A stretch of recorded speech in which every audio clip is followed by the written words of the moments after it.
நாம் சீரழித்துவிடக் கூடாது. யாரோ புதுசா வராரு நல்ல நடிகர்னு நம்முடைய இளைஞர்கள் யாரும் எல்லாம் சொல்றது ஏதோ வார்த்தைகளால் அல்ல, செயல்களால். இன்றைக்கு பெற்றோரை இழந்த குழந்தைகள் எவ்வளவு பேர் இருக்கிறார் என்று பார்த்து அவர்களுக்கு உதவி, ஆதரவற்ற குழந்தைகளுக்கு உதவி என்று உதவிகளை செய்து கொண்டு அரைச்சி வச்சிருந்தாங்க. நான் தான் சார் கூப்பிட்டேன். அதுக்காக உழைக்கிற மனுஷனை நம்ம தானே இது பண்ணணும், பாராட்டணும்ல. உழைக்காருல அண்ணா யாருக்கு இருக்க பார்க்காதீங்க ப்ளீஸ். நடைபயணத்துக்கு எவ்வளவு பெரிய கூட்டம் போட்டு மேடை போட்டு எவ்வளவு போட்டுருக்காரு. துணை நின்றவர்கள் அப்படி தலைவர் பிரபாகரனை சந்தித்து விட்டு வருகின்ற போது ராணுவம் சூழ்ந்து விட்டது. பத்திரிகை செய்திகள் இங்கே ராணுவம் பிடித்து விட்டது என்று தலைப்பு செய்திகளாக மாலையில் வந்தது. உடனே நிலப்பரப்பின் முதற்பரப்பு தோன்றிவிட நதி வருமுன் மணல் வருமுன் முன்னோன்றி மூத்ததுவும் பதிமதுரை பெருவழியில் பாண்டியர் குற்றம் கண்டதுமான செந்தமிழ் மொழிக்கு வடபுலத்திலே இருந்து பாய்ந்து வந்த இந்திய ஏகாதிபத்தியத்தை எப்பக்கம் வந்து புகுந்து விடும் என்று எத்தனை பட்டாளம் கூட்டி வரும்.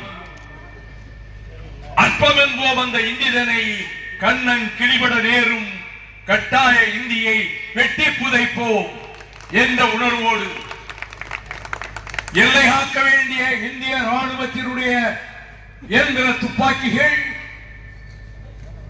இந்த தங்க தமிழகத்தினுடைய வீதிகளிலே ஆரணியில், பொள்ளாச்சியில், திருப்பூரில், திருச்செங்கோட்டில், மதுக்கரை சமவெளியில் அவர்கள் பெட்ரோல் ஊற்றி கொளுத்தப்பட்ட சாம்பல் மேடு மதுக்கரை காடுகளிலே குவிய கல்லூரியாக சென்று மாணவர்களிடத்திலே இந்திய ஆதிக்கத்தை எதிர்க்கின்ற உணர்ச்சியை முன்னணி தலைவர்கள் ஊட்டிக் கொண்டிருந்த நேரத்தில் சிவலிங்கம் சின்னச்சாமி, ஆசிரியர் வீரப்பன் அரங்கநாதன், விராலிமலை சண்முகம், கீரனூர் முத்து, சத்தியமங்கல முத்து மாயிலே பெட்ரோலை ஊற்றிக் கொண்டு கடல் தங்கள் மேனியிலே படர பாலாதி கேசம் பற்றி எரிய உயிர் தியாகம் செய்கின்ற போர்க்களம், அதற்கு பிறகு அமைய இருந்த பேரறிஞர் அண்ணாவர்கள் ஆட்சிக்கு அடித்தளம் அமைத்திட்ட அந்த போர்க்களத்தில் லட்சக்கணக்கான மாணவர்களை அவர்கள் நெஞ்சத்திலே வீர கடல் எழவும், அவர்கள் நாடி நரம்புகளிலே ஓடுகிற குருதி ஓட்டத்திலே மின்சாரம் பாயவும் அவர்களை ஆயத்தப்படுத்தியவரும் பேரறிஞர் அண்ணா அவர்களினுடைய பேரன்புக்கு பாத்திரமானவரும் முத்தமிழறிஞர் டாக்டர் கலைஞர் அவர்களுக்கு பார்லிமெண்ட் செக்ரட்டரி என்ற துணைவராக பொறுப்பேற்றவரும், மாநிலங்கள் அவையிலும் சட்டமன்றத்திலும் பணியாற்றியவரும், என்போன்றவர்களை வார்ப்பித்து தந்தவருமான மொழிப்போர் தளபதி என் அறிவியல் அண்ணன் எல் கணேசன் அவர்கள் மறைந்தார் என்ற செய்தி கேட்டு தமிழகத்தினுடைய முதலமைச்சர் மாண்புமிகு தளபதி ஸ்டாலின் அவர்கள் அவரது சடலத்துக்கு மலரஞ்சலி செலுத்திவிட்டு போயிருக்கக்கூடிய அடுத்த ஓரிரு மணி நேரத்தில் நாளை காலை கண்ணந்தன்குடியில் தான் அவரது சடலம் அடக்கம் செய்யப்படுகிறது என்ற சூழலில் அந்த மொழிப்போர் தளபதிக்கு வீர வணக்கம் செலுத்துகின்ற வகையில் என் அன்பிற்குரியவர்களே அனைவரும் எழுந்து நின்று ஒரு நிமிடம் மௌனம் கடைபிடிக்குமாறு பணிவோடு தாழ்வணிந்து கேட்டுக்கொள்கிறேன்.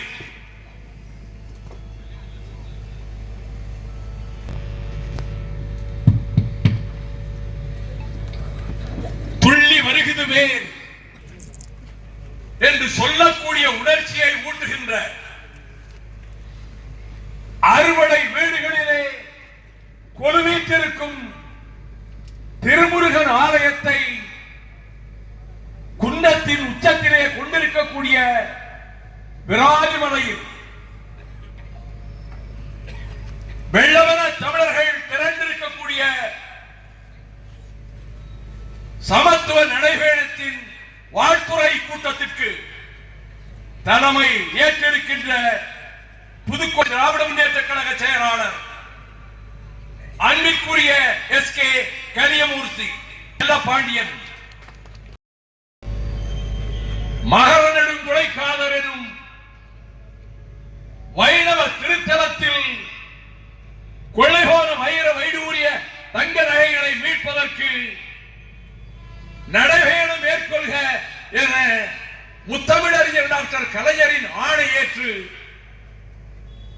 1986ஆம் ஆண்டு நடத்திய முதல் நடைபயணம். தென்னக நதிகளை ஒருங்கிணைக்க வேண்டும் என்று நான் மேற்கொண்ட நடைபயணம். தூத்துக்குடி மாவட்டத்தை சுற்று வட்டாரத்தை விவசாய பெருங்குடி மக்களை அவர்கள் வாழ்வை நிர்மூலமாக்கவும் மீனவர்கள் வாழ்வை சூறையாடவும் மராட்டியத்திலிருந்து விரட்டி அடிக்கப்பட்டு கோவாவும் குஜராத்தும் உள்ளே நுழையாது என்று சொன்ன பின்னர் அன்றைய அதிமுக ஆட்சியிலே ஒரே வார காலத்தில் அனுமதி பெற்று தூத்துக்குடியில் அமைக்கப்பட்ட நாசகார நச்சாலையான ஸ்டெர்லைட் ஆலையை அகற்றுவதற்குமாக நான் மேற்கொண்ட நடைபயணம். 5 மாவட்டங்களின் விவசாயத்தை பாதுகாத்துக் கொண்டிருக்கின்ற தன் சொத்துக்களை விற்று தன் மனைவியின் சொத்துக்களை விற்று இங்கே கொண்டு வந்து அணை கட்டிய பென்னிக்குக் எழுப்பிய முல்லை பெரியாறு அணையை பாதுகாக்கவும் அணையை உடைப்பதற்கு சில சக்திகள் முயல்கிற காரணத்தால் அதை தடுக்கவும் தொடர்ந்து நான் மேற்கொண்ட 3 நடைபயணங்கள். மதுவின் பிடியிலிருந்தும் நாசகார பாதையிலிருந்தும் மீட்பதற்கு நான் மேற்கொண்ட நடைபயணம். நீட்டினோ என்ற நாசகார திட்டத்தை என் கனவு திட்டம் என்று நரேந்திர மோடி சொல்லுகிறார். அது அமெரிக்க நாட்டிலே இருந்து அணுக்கதிர்களை 7000 கிலோமீட்டர் தாண்டி மேற்கு தொடர்ச்சி மலைகளில் ஒன்றாக இருக்கிற அம்பரப்பர் மலையிலே அதை அமைப்பதற்கு திட்டமிட்டு கட்டிடங்கள் எழுப்பி கோடிக்கணக்கான ரூபாயை மத்திய அரசு ஒதுக்கிய காலத்தில் இந்த நீட்டினோ திட்டம் நம்முடைய பென்னிக்குக் அணையையும் உடைக்கும், கேரளத்தின் இடுக்கி அணையையும் உடைக்கும், நம் எதிர்கால தேனி மாவட்டம் படுசூரணமாகும். இதை தடுப்பதற்கு மக்களை திரட்டுகிறேன். விழிப்புணர்வு ஏற்படுத்த நான் தொடங்க இருக்கும் நடைபயணத்திற்கு நீங்கள் வந்து புலி வில் கயல் பொறித்த பதாகையை என்னிடம் தாருங்கள் என்று கேட்க அன்றும் இன்றைய நம்முடைய முதலமைச்சர் 26ஆம் ஆண்டு நடைபெறப் போகிற சட்டமன்ற பொதுத் தேர்தலிலும் அபரிமிதமான மகத்தான வெற்றியை பெற்று தனிப்பெரும்பான்மையுடன் தோழமை கட்சிகளும் வெற்றி பெற திராவிட முன்னேற்ற கழகம் தனிப்பெரும்பான்மையுடன் தொடர்ந்து ஆட்சி அமைப்பதற்காக இருக்கக்கூடிய ஆருயிர் சகோதரர் மாண்புமிகு தளபதி ஸ்டாலின் அவர்கள் அதை தொடங்கி வைத்த நடைபயணம். அதன் பின்னர் மதவாத கும்பல்கள், இந்துத்துவ சக்திகள், இந்து முஸ்லிம் கிறிஸ்தவர் என்று சகோதரர்களாக சக மனிதர்களாக வேற்றுமைக்கு இடமின்றி ஒற்றுமையினுடைய பூந்தோட்டமாக திகழ்ந்து கொண்டிருக்கக்கூடிய தமிழகத்தில் 1948 ஜனவரி 30 பிர்லா மாளிகை பிரார்த்தனை கூட்டத்தில் கரங்கூப்பி வழங்கிய உலக உத்தமர் காந்தியடிகளை மார்பிலே 3 தோட்டாக்களை செலுத்தி படுகொலை செய்தானே கொடியவன் நாதுராம் விநாயக கோட்சே, அவனுக்கு சிலை எழுப்ப வேண்டும் என்று ஒரு பகுதியிலே சிலை எழுப்பவும், அவனுக்கு போற்றி பாசரங்கள் பாடவும் இந்த இந்துத்துவ சக்திகள் முனைந்து விட்ட சூழலில் தான் கோடானு கோடி மக்களுக்கு, ஏழை தாய்மார்களுக்கு, பாட்டாளி மக்களுக்கு வாழ்வு கொடுத்துக் கொண்டிருந்த கிராமப்புற வேலைவாய்ப்பு திட்டத்தில் அந்த காந்தியடிகள் பெயரையே அகற்றி இருக்கக்கூடிய அயோக்கியத்தனத்தை செய்த இந்த நாட்டினுடைய தலைமை அமைச்சர் நரேந்திர மோடி அரசு 48 காந்தியார் சுட்டுக் கொல்லப்பட்டார். வடபுறத்திலே ரத்த கடல்கள் நடந்தன. இந்துக்கள் முஸ்லிம்களுக்குள்ளே ஏற்பட்ட மோதலில் ரத்தம் ஆறாக ஓடியது. அதற்கு முன்பு நாடு சுதந்திரமடைந்த நாடு. இந்த நள்ளிரவு நேரத்தில் உலகம் உறங்கிக் கொண்டிருக்கின்ற வேளையில் இந்தியா விழித்துக் கொண்டிருக்கிறது என்று மனிதருள் மாணிக்கம் பண்டித ஜவஹர்லால் நேரு உரையாற்றிக் கொண்டிருந்த நாளில் வங்கத்தின் ஒரு பகுதியில் நவகாளியில் இந்துக்கள் முஸ்லிம்கள் மோதலால் எண்ணற்றவர்கள் கொல்லப்பட்டு விட்டார்கள். ரத்தம் கரைபுரண்டு ஓடுகிறது என்று அறிந்த மாத்திரத்தில் நாட்டு சுதந்திரத்தை தலைநகரிலே கொண்டாடி கொண்டிருந்த வேளையில் கல்வீச்சுகளுக்கு மத்தியிலே இந்துக்கள் முஸ்லிம்கள் இடையிலே இருக்கிற மோதலை தடுப்பதற்காக பயணித்தாரே அந்த உலகம் போற்றுகின்ற மாமனிதரை 27 ஆண்டுகள் ரோமன் சிறைச்சாலையிலே அடைக்கப்பட்டிருந்த அடிமை விலங்குகளை உடைப்பதற்காக சிறைவாசம் ஏற்ற தனக்கு மரண தண்டனை வரக்கூடும் என்ற நிலையில் ஷேக்ஸ்பியருடைய கவிதை வரிகளை முதல் நாள் இரவிலே தன்னுடைய நாட்குறிப்பிலே எழுதி வைத்துவிட்டு பின்னர் அவருக்கு வாழ்நாள் முழுக்க சிறை தண்டனை என்ற நிலையிலே சிறையில் அடைக்கப்பட்டு 90ஆம் ஆண்டு விடுதலை செய்யப்பட்ட போது உலகம் கொண்டாடியதே அந்த நெல்சன் மண்டேலாவினுடைய அறையில் மகாத்மா காந்தியினுடைய படம் மட்டும்தான் வைக்கப்பட்டிருந்தது. கருப்பர் உலகத்திலே இருந்து வெள்ளை மாளிகைக்கு குடியரசுத் தலைவராக தேர்ந்தெடுக்கப்பட்ட அதிசயத்தை நிகழ்த்திய பராக் ஒபாமாவின் அறையில் அண்ணல் காந்தியார் படம் தான் இடம்பெற்றிருக்கிறது. அந்த உலகம் போற்றுகின்ற உத்தமர் பெயரை இந்த திட்டத்திலே இருந்து நீங்கள் அகற்றுவதற்கு என்ன காரணம்? வெறி, மத வெறி, இந்துத்துவ வெறி, பாசிச வெறி, ஆர்எஸ்எஸ் வெறி. இது நாட்டின் எதிர்காலத்தையே நாசமாக்கி பாழ்படுத்தி விடும் என்பதனால் தான் அலகாபாத் அந்த முதலமைச்சரின் பெயரை பிரயாக் நகர் என்று இன்று மாற்றிவிட்டாரே. அந்த அலகாபாத்திலே 2022 பிப்ரவரி மாதத்தில் இந்துத்துவ சக்திகள் எல்லாம் ஒன்றாக சேர்ந்து பிஹெச்பி உட்பட ஆர்எஸ்எஸ் உட்பட அனைவரும் சேர்ந்து ஒரு மாநாடு நடத்தி அந்த மாநாட்டில் ஒரு பிரகடனத்தை வெளியிட்டார்கள். அந்த பிரகடனத்தின்படி இனிமேல் இந்திய அரசியல் சட்டத்தில் இந்தியா என்ற பெயரே இருக்காது, இருக்கக்கூடாது. இந்தியா என்ற பெயர் அகற்றப்பட்டு பாரத் என்ற பெயர் தான் வைக்கப்பட வேண்டும். இனிமேல் இந்தியாவில் முஸ்லிம்களுக்கு ஓட்டுரிமையும் கிடையாது, குடியுரிமையும் கிடையாது.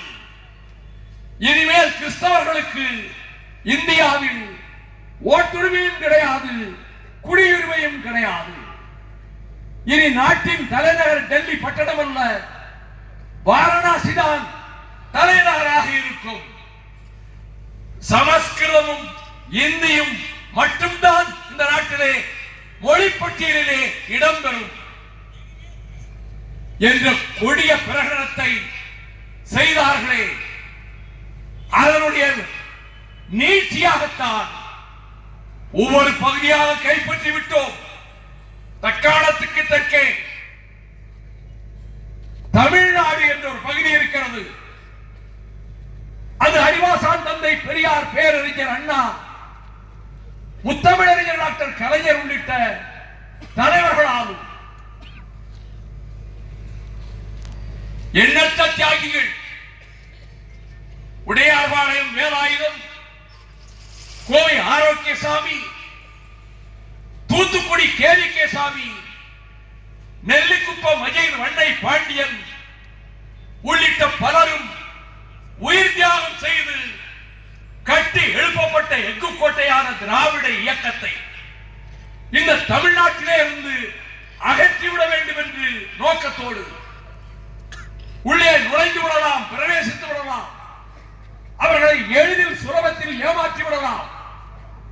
ஒரு நாளைக்கு திருக்குறளை இந்தியிலே எழுதி வைத்துக் கொண்டு வாசிப்பது, ஒரு நாளைக்கு புறநானூற்றினுடைய 2 சொற்றொடர்களை இந்தியிலே எழுதி வைத்து வாசிப்பது, ஒரு நாள் பாரதியார் பாடல்களில் 2 வரிகளை இந்தியில் எழுதி வைத்து வாசிப்பது, இதன் மூலமாக செந்தமிழ்நாட்டு மக்களை தமிழ் மொழி உணர்வு ஊடுருவி இருக்கக்கூடிய அந்த மக்களை நாம் வஞ்சித்து விடலாம் என்ற நோக்கத்தோடு நுழைய காத்திருக்கிறார்களே, அவர்களுடைய முயற்சிகளை முறியடிப்பதற்கும் பின்னங்கால் பிடரியில் அடிபட அந்த வெறியர்கள் ஓட்டமெடுத்தார்கள் என்ற நிலையை உருவாக்குவதற்கும் இங்கே வாழுகிற மக்கள் இந்துக்களாகட்டும், கிறிஸ்தவர்களாகட்டும், இஸ்லாமியர்களாகட்டும், சீக்கியர்களாகட்டும், பௌத்தம், சமணம் போன்ற சமயங்களை ஆதரிப்பவர்களாகட்டும்,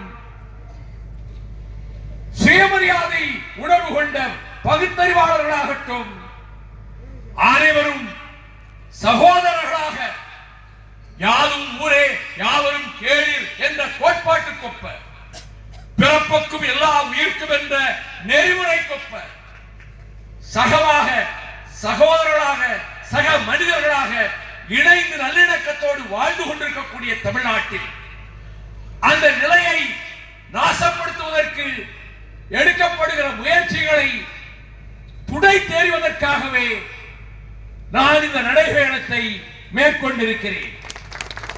ஒற்றுமை ஓங்கட்டும்.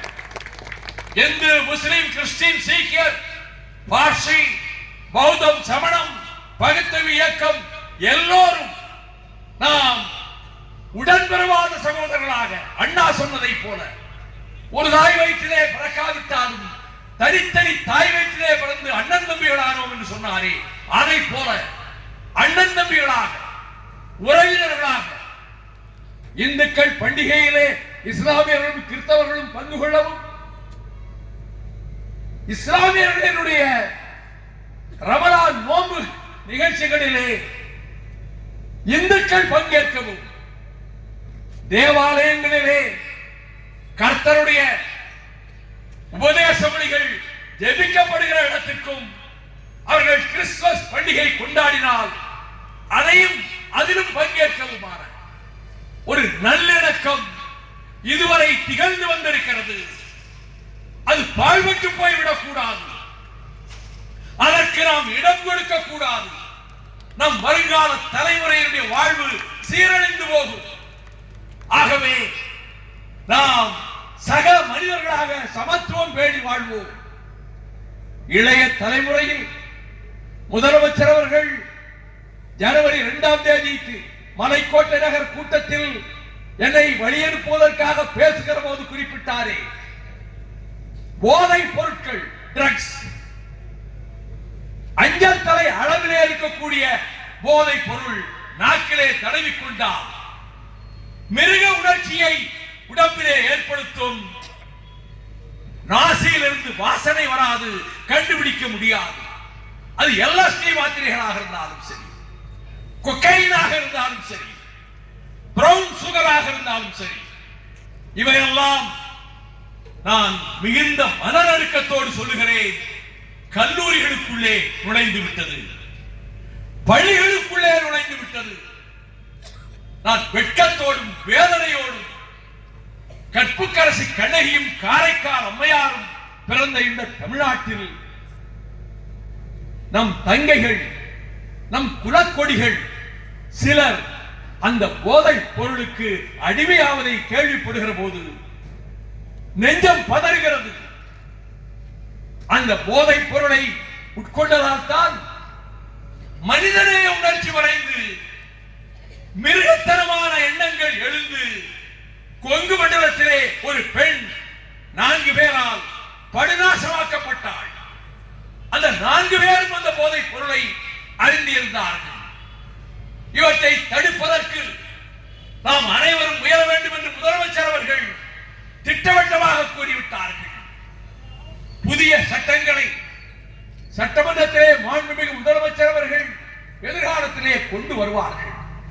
போதைப் பொருள் வைத்திருந்தால் இத்தனை ஆண்டு சிறை, பயன்படுத்தினால் இத்தனை ஆண்டு சிறை, விநியோகித்தால் கடைகளில் தான் அது இருந்து விநியோகிக்கப்படுகிறது, அதற்கு இத்தனை ஆண்டு சிறை என்ற தண்டனையும் அறிவிக்கப்பட்டு இந்த போதைப் பொருள் கலாச்சாரத்திலே இருந்து உங்கள் பிள்ளைகளை பாதுகாக்க முன்வாருங்கள் என்று நான் வணங்குகிற தாய்மார்களையும் நான் போற்றுகின்ற பெரியோர்களையும், பெற்றோர்களே, உங்கள் பிள்ளைகள் என்ன செய்து கொண்டிருக்கிறார்கள் என்று உங்களுக்கு பலருக்கு தெரியாது. கல்லூரிகளிலே, மேல்நிலை பள்ளிகளிலே, அரசு பாடசாலைகளிலே ஒரு சிறந்த போதை பழக்கத்துக்கு அடிமையாகிற அளவுக்கு சுலபத்தில் அது விநியோகிக்கப்படுகிறது என்ற நிலை தடுக்கப்பட்டு தீர வேண்டும் என்பதற்காகத்தான் அந்த விழிப்புணர்வை மக்கள் மன்றத்திலே ஏற்படுத்த நான் பிறந்த பொன்னாடாகிய தமிழ்நாட்டில் எனக்கு இன்னொரு பிறவியிலே நம்பிக்கை கிடையாது. பிறவாமை வேண்டும், மீண்டும் பிறப்புண்டேன் உன்னை மறவாமை வேண்டும் என்று அவ்வை பாட்டி சொன்னாலே, அதை போல அப்படி ஒரு பிறப்பு இருக்குமா? கிடையாது பகுத்தறிவு முறையின்படி. ஆனால் உணர்ச்சியின் அடிப்படையிலே அப்படி ஒரு பிறப்பு இருந்தாலும் உலகத்திலேயே முதலாவது நாகரீக தொட்டிலாக அமைந்த செந்தமிழ்நாட்டிலே பிறக்க வேண்டும் என்று கருதுகிறவன். ஆக இந்த செந்தமிழ்நாட்டிலே இருக்கக்கூடிய நம்முடைய சகோதரிகள், பெற்றோர்கள் இந்த கொடிய பழக்கம் பரவுவதை நீங்கள் உணர்ந்து உங்கள் பிள்ளைகளின் எதிர்காலம் பாழாவது மட்டுமல்ல, உடல் உறுப்புகள் அனைத்தும் 5 to 10 ஆண்டுகளுக்குள் அனைத்தும் செயலிழந்து போகும், உயிரற்று போகும். மரணம் வெகு சீக்கிரத்திலே அவர்களை அரவணைத்துக் கொள்ளும். உடல் நலமும் கெட்டு ஆயுள் காலமும் அழிந்து அதன் மூலமாக மிருகங்களை விட கேவலமான செயல்களிலே ஈடுபட வைப்பதுமான அந்த போதை பொருட்களை பஞ்சாப் மாநிலம் ஒரு காலத்தில் விளையாட்டு வீரர்களினுடைய பந்தய மைதானமாக இருந்தது. A field of sportsmen. Punjab மாநிலம் ஒரு காலத்தில் வேளாண்மைக்கு இந்தியாவுக்கு வழிகாட்டுகிற மாநிலமாக இருந்தது.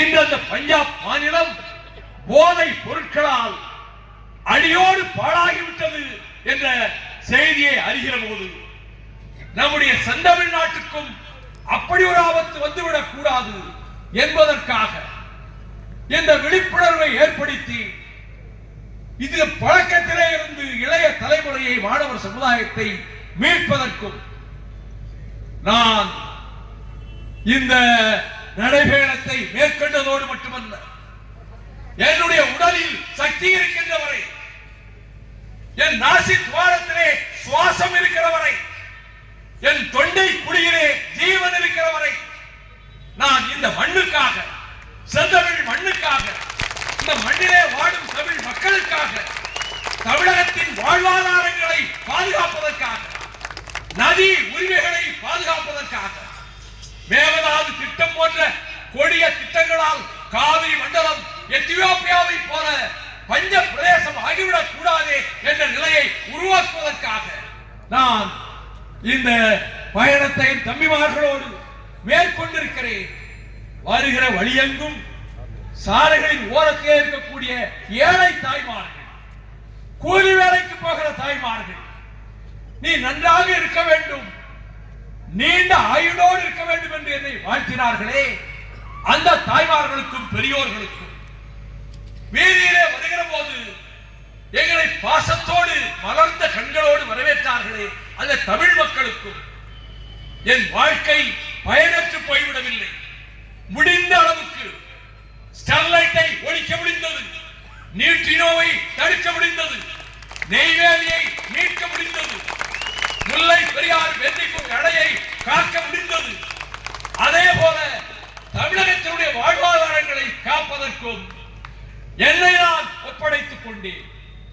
64 ஆகஸ்ட் 21 கோகலே மண்டபத்தில் அறிஞர் அண்ணாவுக்கு முன்னால் இந்திய ஏகாதிபத்திய கருத்தரங்கத்திலே நான் உரையாற்றிய நாள் முதல் 62 வருடங்கள் ஓடி மறைந்து விட்டன. என் வாழ்க்கையில், என் பொது வாழ்க்கையில் 5½ ஆண்டு காலம் சிறை வாசங்களை கண்டிருக்கிறேன்.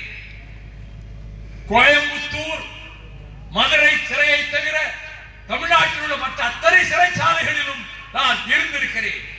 அந்த சிறை வாழ்வை ஒரு வேள்வியாக கருதுகிறேன். என்னுடைய வாழ்நாளில் இந்த பயணங்களில், போராட்டங்களில் எண்ணற்ற முறை நான் கலந்து கொண்டதோடு 3 முறை என்னை ராஜ்யசபா உறுப்பினராக்கிறார் முத்தமிழறிஞர் டாக்டர் கலைஞர். அங்கே செந்தமிழ்நாட்டின் குரலை நான் ஒலித்தேன். அந்த பாராளுமன்ற கட்டிடத்தின் சுவர்களுக்கு பேசுகிற சக்தி இருக்குமானால் அவை சொல்லும் தமிழ்நாட்டினுடைய முழக்கம், தமிழர்களின் உரிமை முழக்கம், ஜனநாயகத்தை காக்கின்ற முழக்கம். நமக்காக பேசுவதற்கு யாரும் இல்லையே, நாதியற்று போனோமே என்று நினைக்கிறார்களே, நமக்கு பிரதியாக பேச ஒரு ஜீவன் கூட இல்லையே என்று வாடி வதங்குகிறார்களே, அவர்களுக்காக எழுகின்ற குரலாக, அவர்களுக்காக பேசுகின்ற குரலாக நான் அந்த வாய்ப்புகளை பயன்படுத்திக் கொண்டேன். அதில் நான் மனநிறைவு அடைகிறேன்.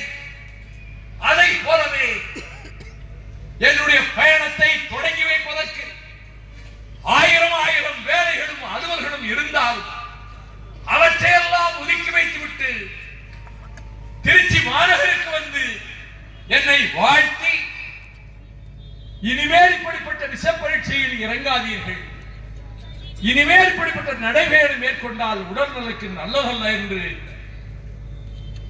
ஒரு கூட பிறந்த சகோதரனை போல என் மீது பாசத்தை பொழிந்தாரே, அவர் மீண்டும் முதலமைச்சராவார்.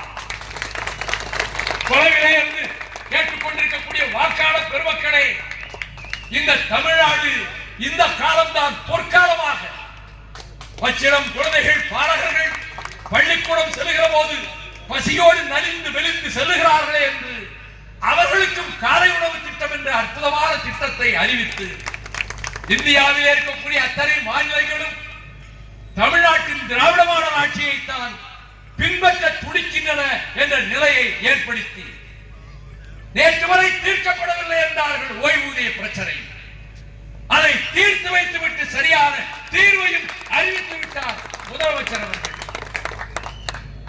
பேருந்துகளிலே ஏறுகிற மகளிர் இனி மணிப்பர்சை திறக்க வேண்டிய அவசியம் இல்லை, டிக்கெட் வாங்காமலே அவர்கள் பயணிக்கலாம் என்ற அந்த புரட்சிகரமான திட்டத்தையும் கொண்டு வந்து அத்தனை பிரிவினருக்கு, தொழிலாளர்கள், வேளாண் பெருங்குடி மக்கள் அனைவருக்கும் பாதுகாக்கக்கூடிய திட்டங்களையும் அறிவித்துவிட்டு மத்திய சர்க்கார் வஞ்சிக்கிறது, நிதி மோசடி செய்கிறது, தமிழ்நாட்டுக்குரிய நிதியை தருவதில்லை, ஆயினும் இருக்கின்ற சொற்ப நிதியை கொண்டே அத்தனை திட்டங்களையும் நிறைவேற்றிக் கொண்டிருக்கிறாரே.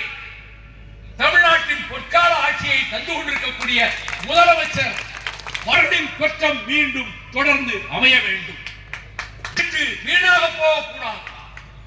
எதிர்காலத்தை நன்மையை கருதி ஒரு ஒளிமயமான எதிர்காலத்தை தமிழகத்துக்கு உருவாக்கி கொடுப்பதற்கு திராவிட முன்னேற்ற கழகத்தின் தலைமையிலான அந்த மதச்சார்பற்ற முற்போக்கு கூட்டணிக்கு உங்கள் பேராதரவை தந்திட வேண்டும் என்றும், ஒரு பொது வாழ்க்கையில் இருப்பவருடைய அடிப்படை கடமை தேர்தல் நெருங்கி வந்துவிட்ட நேரத்தால் என்பதால் இதை கூறியும் நான் இதுவரை மேற்கொண்ட எந்த நடைபயணத்திலும், பெரும்பாலான நடைபயணங்களில் எங்கள் கட்சி கொடியையே நான் காட்டியது கிடையாது. காவிரி மண்டலம் பூராவிலும் நான் சுற்றி சுற்றி வந்தேன். எந்த ஊரிலும் எந்த இடத்திலும் எங்கள் கட்சி கொடியை நான் காட்டவில்லை. திமுக, அதிமுக உள்ளிட்ட அத்தனை கட்சி செயலாளர்கள் வந்து எனக்கு வாழ்த்து சொல்லி கைத்தறி ஆடை அறிவித்தார். இப்பொழுது சொல்ல வேண்டிய அவசியம் வந்து விட்டது, நேரம் நெருங்கிவிட்டது. ஏனெனில் கவனம் திசை திரும்பிவிடக் கூடாது, உங்கள் கவனம் தப்பிவிடக் கூடாது. தமிழ்நாட்டை பாதுகாக்க யார் என்ன தியாகம் செய்தார்கள் என்பதை நீங்கள் பரத்தராசிலே எடை போட்டு பார்க்க வேண்டும். இன்று மக்கள் கூடிவிட்டார்கள் என்று சொல்கிறார்களே, அப்படிப்பட்டவர்கள் இந்த தமிழ்நாட்டுக்கு ஒரு துரும்பையாவது கிள்ளி போட்டது உண்டா இத்தனை ஆண்டு காலத்தில்? ஆகவே தமிழகத்தின் வாழ்வுக்காக, தமிழகத்தின் எதிர்கால சோபிதத்துக்காக பாடுபடுகிற திராவிட முன்னேற்ற கழகத்தின் தலைமையிலான அணியை ஜெயிக்க வைப்பீர்கள் என்ற முழு நம்பிக்கை எனக்கு உண்டு. வெற்றி பெற செய்வீர்கள் என்ற நம்பிக்கை உண்டு. நெடுநேரமாக இங்கே இந்த நிகழ்ச்சியிலே கலந்து கொண்டிருக்கக்கூடிய அனைவருக்கும் கால்களுக்கு என்னோடு நடந்து வருகிறார்களே தம்பிமார்கள், அவர்கள் முகம் வாடிவிட்டதா என்று காலையில் ஒரு முறையும் மாலையில் ஒரு முறையும் அவர்கள் அனைவரையும் சந்தித்து கேட்பேன். நேற்று தூங்கினீர்களா? சாப்பாடு பரவாயில்லையா? சிரித்த முகத்தோடு அந்த தம்பிகள் எல்லோரும் சொன்னார்கள், நாங்கள் நன்றாக இருக்கிறோம், கவலைப்படாதீர்கள். இன்னும் 8 நாட்களுக்கு மேல் நாம் நடக்க வேண்டி இருக்கிறது. இயற்கை கண்ணாமூச்சி விளையாடுகிறது. கொளுத்தும் நெருப்பு வெயில் நேற்று தொடங்கிய நாளிலும் அனல்கக்கும் வெயில் தான். அந்த வெயிலிலும் அயராது நடந்து வந்த தம்பிகளுக்கு, அவர்களை அனுப்பி வைத்த அவர்களினுடைய வீர தாய்மார்களுக்கு, பெற்றோர்களுக்கு நான் நன்றி தெரிவித்துக் கொள்கிறேன். இந்த நிகழ்ச்சியை இவ்வளவு சிறப்பாக ஏற்பாடு செய்து நடத்தியிருக்கிற மாவட்ட செயலாளர் கலியமூர்த்தி அவர்களுக்கும், இந்த விராலிமலை நிர்வாகிகளுக்கும், இந்த நிகழ்ச்சியிலே பங்கெடுத்து சிறப்பித்த திராவிட முன்னேற்ற கழகத்தினுடைய முன்னணி தோழர்களுக்கும், பங்கேற்றிருக்கக்கூடிய அரசியல் கட்சிகளின் தலைவர்களுக்கும் என் இதயம் ததும்பி நிற்கின்ற நன்றி உணர்வை தெரிவித்துக் கொள்கிறேன். வெல்க தமிழ்! ஆண்டுகால வரலாற்றை கொண்ட, கண்ணீரால், இரத்தத்தால், வேர்வையால் கட்டி எழுப்பப்பட்ட நாயரும் நடேசனாரும் தியாகராயரும் அமைத்த அடித்தளத்தில் அறிவாசான் பெரியாரும் அறிஞர் அண்ணாவும் முத்தமிழறிஞர் கலைஞரும் கட்டி எழுப்பிய எக்கு கோட்டையை, தியாகத்தாலும் வார்ப்பிக்கப்பட்ட கோட்டையை நெருங்க முடியாது. ஒரு செங்கலை கூட அவர் நெருங்கி தொட்டு பார்க்க முடியாது.